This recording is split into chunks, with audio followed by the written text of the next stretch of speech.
आणि आता बातमी एकनाथ शिंदेंच्या वक्तव्याची आहे। टुरिस्ट म्हणून येतात आणि सभागृहाबाहेर आरोप करून निघून जातात असं नाव न घेता शिंदेंनी विधान परिषदेत बोलताना उद्धव ठाकरेंवर निशाणा साधलाय। पायऱ्यांवर उभं राहून बघायचा चॅनलचा बूम आणि ठोकायची धूम असंही शिंदे यावेळी म्हणाले। तर एकनाथ शिंदेंच्या बोलण्याला महाराष्ट्रात फारसं महत्त्व राहिलं नाहीये असं उत्तर यावर संजय राऊतांनी दिलंय।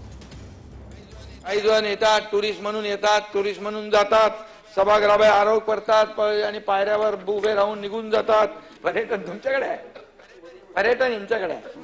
आणि मग बाहेर पायऱ्यावर राहून बघायचा चॅनलचा बूम आणि बोलून झाल्यावर ठोकायची धूम असले लोक काय काय करतात, कशाला पाहिजे हे सगळं। एकनाथ शिंदे यांच्या बोलण्याला महाराष्ट्रामध्ये आता काही तसं महत्त्व राहिलेलं नाही। जे मुख्यमंत्री बोलतायत त्याला महत्त्व आहे। एकनाथ शिंदेंचं आता कोण ऐकणार? आता कोणी ऐकणार नाही। लिहून दिलेली भाषणं वाचायची, टिवल्या बावल्या करायच्या, पैसे देऊन आपले वेळावेळाने सत्कार करायचे, महाजी शिंदेसारखे पुरस्कार विकत घ्यायचे।